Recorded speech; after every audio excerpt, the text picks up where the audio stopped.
பத்திரிக்கை சுதந்திரத்தை ஸ்டாலின் நசுக்கிட்டார். பத்திரிகையாளரை குரல் வழிய நெரிச்சிட்டார். பத்திரிகையாளருடைய குரல் வழிய நெரிச்சிட்டார். உங்களுக்கு ஒரு யூடியூபர் தெரியும், யாரு? சவுக் சங்கர். அவருடைய தாயார் இன்னைக்கு இறந்துட்டாங்க. பாவம், தாயார் மனவேதையில் மன உளைச்சல்ல இறந்துட்டாங்க. சிந்திச்சு பாருங்க. ஒரு அரசாங்கத்தை விமர்சனம் பண்ணிட்டு இருந்தாங்க. நான் இருக்கும்போது கூட தான் விமர்சனம் பண்ணாங்க என்னை பற்றி. அதை ஏற்றுக்க வேணும். ஒரு பொறுப்புல வருகின்ற பொழுது விமர்சனம் வந்து அதை ஏற்றுக்க வேணும். வேணுமென்றே திட்டமிட்டு சர்வாதிகார போக்கில் இந்த அரசாங்கம் நடந்த காலத்தால் அவர் வீட்டில் கொண்டு போய் மலத்தை கொண்டு போய் கொட்டுறாங்க. அவர் வீட்டில் சாக்கடையும் மலத்தையும் கொண்டு போய் கொட்டுகின்ற பொழுது அந்த தாயினுடைய மனம் எப்படி நொந்து போகும் என்று நினைச்சு பாருங்க. நம்மளாம் சாதாரண குடும்பத்தை சேர்ந்தவர்கள், சிந்திக்க வேண்டும். ஒவ்வொருவரும் இந்த ஆட்சியில் நடைபெற்ற கொடுமைகள் சிந்திங்க. அந்த கொடுமைக்கு சரியான பாடம் கொடுப்பீங்களா? இன்றைக்கு அந்த தாய் மன வேதனை பட்டு இன்றைக்கு இந்த மண்ணில இருந்து மறைந்து விட்டார்கள். இதற்கு காரணமானவர்கள் எதிர்காலத்தில் பதில் சொல்லியே ஆக வேண்டும். திமுக ஆட்சியில் பெண்கள் இளைஞர்கள் பாதுகாப்பாக இருக்க வேண்டும்.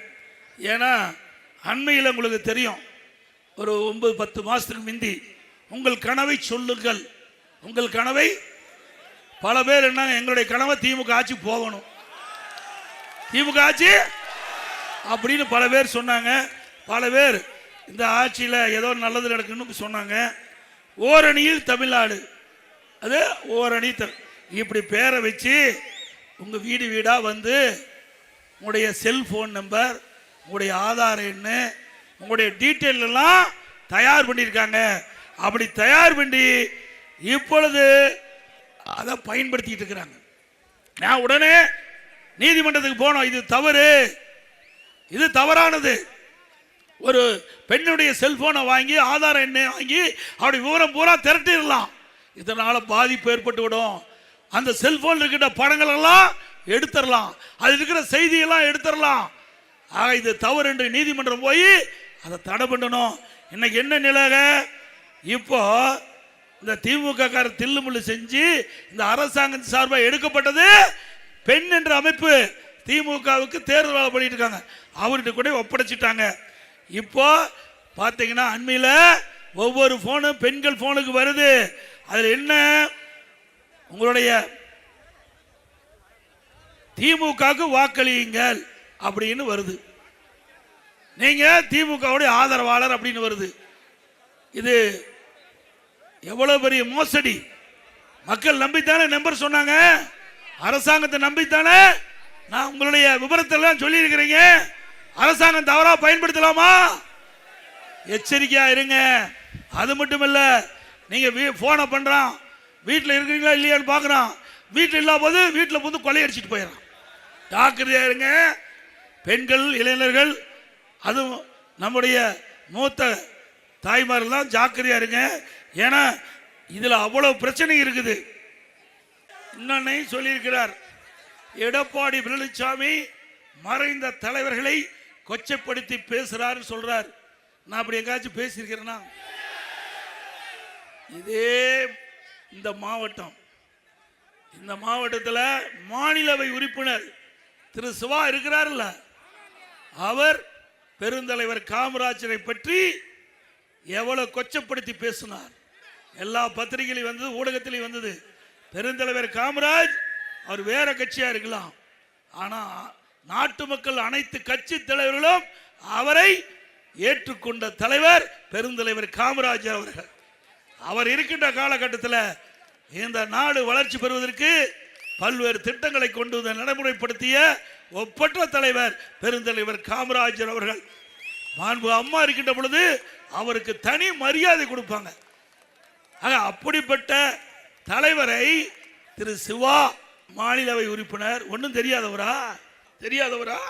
அந்த திமுகவுடைய ராஜ்யசபாவில் தலைவராக இருக்கிறார்.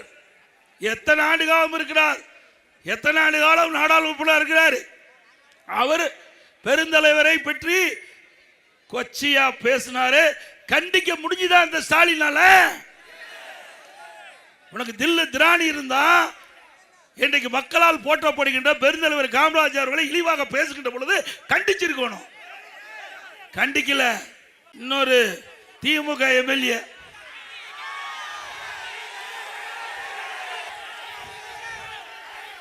அவரு எல்லாம் பணத்தை திருடுவாங்க, நகையை திருடுவாங்க, கிட்னி திருடுறாங்க. உங்க ஊர் தாங்க, எல்லாம் உஷாரா இருங்க. வறுமையின் காரணம் ஸ்டாலின் சொல்றார், திராவிட முன்னேற்ற கழக ஆட்சியில தேளாரும் தேனாரும் பாலாரும் ஓடுது, மக்கள் மகிழ்ச்சியோடு இருக்கிறாங்க, வறுமை என்ற சொல்லே இல்லை என்று. வறுமையின் காரணமாக, வறுமையின் கொடுமையின் காரணமாக ஏழை தன்னுடைய கிட்னிய அவர்கள் பணத்தாசை காட்டி வறுமையை பயன்படுத்தி முறைகேடா கிட்னிய எடுத்திருக்கிறாங்க. இது நாம சொல்லல, திராவிட முன்னேற்ற கழக அரசாங்கம், திமுக அரசாங்கம், திமுக எம்எல்ஏ மருத்துவமனையில் திமுக அரசாங்கம் ஒரு குழு அமைக்கப்பட்டு அந்த குழு அந்த மருத்துவமனையிலே சோதனை செய்யப்பட்டு அந்த சோதனையிலே கிட்னி முறைகேடு நடைபெற்றது உண்மை என்று தெரிவிக்கப்பட்டது. அதன் அடிப்படையில் அந்த புரோக்கர்லாம் கைது பண்ணிட்டாங்க. ஆனா மருத்துவமனையுடைய உரிமையாளர் கைது பண்ணாங்களா? அண்ணா திமுக ஆட்சிக்கு வந்தவுடன் இதை முறையாக விசாரிக்கப்படும், சட்ட நீதியாக விசாரிக்கப்படும். இதில் தவறு நடக்கும் பட்சத்தில் எவ்வளவு பெரிய ஆளா இருந்தாலும் அவர் மீது உரிய நடவடிக்கை எடுக்கப்படும். ஏன் 22, 23 சொல்லல, 23, 24 ஆண்டு இதை பற்றி குறிப்பிடல, 24, 25 தான் இரட்டை இலக்கு வந்ததா சொல்றீங்க. அண்ணா திமுக ஆட்சி இருக்கும் போது இரட்டை இலக்கிலே வந்தது, பொருளாதார வளர்ச்சி இரட்டை இலக்கிலே வந்தது. ஏன்னா இதெல்லாம் நீங்க புரிஞ்சுக்க வேணுங்கிறதுக்காக நான் சொல்றேன். பச்சை பொய்ய சொல்லிட்டு இருக்காரு பல பேர், நம்ம மக்களுக்கு தெரியல. இந்த ஆட்சியில் செய்கிற அக்கிரமம், இந்த ஆட்சியில் பேசப்படுகிற பொய் மக்களுக்கு தெரியல. அதை விளக்க வேண்டியது என்னுடைய கடமை என்ற அடிப்படையில் தான் நான் சொல்லிட்டு இருக்கிறேன். நல்லா இன்றைக்கு புரிந்த இந்த தொழில் வளர்ச்சி, இந்த பொருளாதார வளர்ச்சி என்பது வேளாண்மை, நீ செய்கிற விவசாயம், அதுதான் முதன்மை துறை. இதில் தான் முதன்மை துறை, இதில் தான் 60% மக்கள் பயன்படுறாங்க. அதில் பார்த்தா 3% தான் இந்த பொருளாதார வளர்ச்சி இருக்குது. திமுகவில் வெறும் 3% தான் இருக்குது. இங்க இருக்கிற அமைச்சர் பெரிய ஊழல் பண்ணியிருக்காரு. யாருன்னு உங்களுக்கு தெரியும். நகர்ப்புற வளர்ச்சித்துறை, குடிநீர் வழங்கல் துறை. இந்த அமைச்சர் இந்த துறையில் முறைகேடு செய்யப்பட்டதாக அமலாக்கத்துறை ஆதாரத்தோடு கண்டுபிடிச்சு அவர் மீது வழக்கு பதிவு செய்ய வேண்டும் என்று தமிழ்நாட்டில் இருக்க சட்ட ஒழுங்கு டிஜிபிக்கு அறிக்கை தாக்கல் செஞ்சிருக்கிறாங்க. இதுவரை எஃப்ஐஆர் பதிவு செய்யல. 3 முறை அறிக்கை அனுப்பிச்சும் இதுவரைக்கும் பதிவு செய்யல. அண்ணா திமுக ஆட்சி வந்த உடனே சட்ட நீதியாக விசாரிக்கப்படும். இந்த விசாரணையில் தவறு இருக்கின்ற பட்சத்தில் நடவடிக்கை எடுக்கப்படும். ஒருத்தர் 10 ரூபா ஆளு, உங்களுக்கு நல்லா தெரியும், கேட்க வேண்டியதே இல்லை. 10 ரூபாய்னா நீங்களே ஆரம்பிச்சுக்கிறீங்க. இன்னைக்கு தமிழகத்தில் 6000 மதுக்கடை இருக்குது. 6000 மதுக்கடையில் ஒரு நாளைக்கு 1.5 கோடி பாட்டில் விற்குது. ஒரு பாட்டிலுக்கு 10 ரூபா அதிகமாக வாங்கினாங்க. அப்படி ஒரு நாளைக்கு 15 கோடி, மாசத்துக்கு 450 கோடி, வருஷத்துக்கு 5400 கோடி, 5 வருஷத்துல 24000 கோடி ஒரு பாட்டிலுக்கு 10 ரூபா அதிகம் வாங்கிய கொள்ளையை அடிச்சிருக்கிறாங்க. இப்படிப்பட்ட அரசாங்கம் மீண்டும் தொடர வேண்டுமா? இவ்வளவு கொள்ளையடிச்சு 453 நாள் ஜெயில் இருந்தாருன்னு எனக்கு பார்க்குறேன். எனக்கு கிடைச்ச தகவல். அவள் நாள் ஜெயில் விட்டு வெளியில் வந்த போது முதலமைச்சர் புகழ்றார். ஏதோ நாட்டுக்கு சுதந்திரம் வாங்கி தந்த மாதிரி. ஏன்னா கரெக்டா கப்பம் கட்டியிருக்கார்.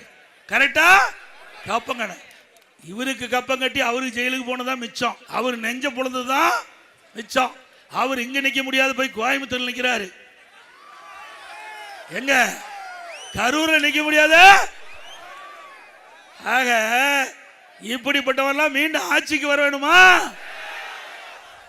ஊழல் ஆட்சி தேவையா? அப்புறம் இன்னொன்னு சொல்லியிருக்கார். அது மட்டும் இல்லை, பேட்டி கேட்குறாங்க, அந்த எம்எல்ஏ பேட்டி கேட்குறாங்க, ஏங்க உங்களையெல்லாம் மருத்துவமனையில் சோதனையிட்டு கிட்னி முறைகேடு நடைபெற்றதா சொல்கிறாங்களா, அதுக்கு பதில் என்னன்னு சொல்கிறாங்க. இல்லைங்க, அதெல்லாம் இல்லைங்க, நாங்களாம் மருத்துவமனையில் ஆப்ரேஷன் பண்ணது உண்மைதான், எனக்கு கொஞ்சம் கொஞ்சம் தான் நிதி வாங்கினோம், அதெல்லாம் ஒன்றும் பெருசு இல்லை, இதில் பரவலாக பேசுகிறாங்களே என்ன. அவர் சொல்கிறாரு, நான் வச்சிருக்கிற கார் ரோல்ஸ் ராய்ஸ், அந்த கார் வாங்கினா 12 கோடி ரூபா ஆகும், இங்கே இருக்கு இந்த ஊரில் இருக்கிற கிட்னி எல்லாம் கழட்டினா தான் அந்த கார் வாங்க முடியும். அந்த ஊரில் இருக்கிற கிட்னிலாம் தயவு செய்து மணச்சநல்லூரில் போட்டிடுறாருங்க, எல்லா கிட்னியும் கழட்டி விடுவாங்க. உஷாரா இருங்க, அவரு கலட்ட ஆரம்பிச்சுட்டாரு. நீங்க உஷாரா இல்லைன்னா கிட்னி காணாம போயிடும். எவ்வளவு திமிர் இருந்தா இப்படிப்பட்ட பேச்சு சொல்லணும். ஒரு பொதுவாழ்வு வந்திருக்கிற ஒரு எம்எல்ஏ எப்படி மக்கள்கிட்ட பேசுறதுன்னு வேண்டாம், மக்களை எப்படி கொச்சப்படுத்தி பேசுறாரு பாருங்க. பணம் இருக்கின்ற திமிரில் இப்படிப்பட்ட வார்த்தையை கக்கின்றவருக்கா நீங்க ஓட்டு போடுவீங்க? சொல்றேன், மனசாட்சியுள்ள ஒவ்வொரு மனிதனும் சிந்திக்க வேண்டிய நேரம் இது. இப்படிப்பட்டவர்கள் சட்டமன்ற உறுப்பினராக பொது வாழ்விலே வருவது கேலி கூத்து, வெக்க கேடு. அவருக்கு நிக்கின்றா மணச்சநல்லூர் நிக்கிறாங்க, அவருக்கு டெபாசிட் செய்வீங்களா? அவருக்கு கொடுக்கின்ற தண்டனை சரியான தண்டனையா இருக்கணுங்க. ஒவ்வொரு மனிதனும் சிந்திக்க வேண்டும். வறுமையின் காரணமாக, அந்த வறுமை என்பது கொடுமை, கொடுமையிலும் கொடுமை வறுமை. அந்த சந்தர்ப்பத்தை பயன்படுத்தி கிட்னி முறைகேடில் ஈடுபட்டவர்களுக்கு இந்த தேர்தல் மூலமாக தக்க தண்டனையை மக்கள் வழங்க வேண்டும் என்று இருகரம் கூப்பி கேட்டுக்கிறேன். இங்க ராஜான்னு ஒருத்தர் இருக்கார், தொழில்துறை மந்திரி. அவர்கிட்ட நான் கேள்வி கேட்டேன். மக்கள் கேட்குறாங்க, நிறைய தொழிற்சாலை கொண்டாந்துட்டீங்க, அந்த தொழிற்சாலையுடைய நிலை என்ன?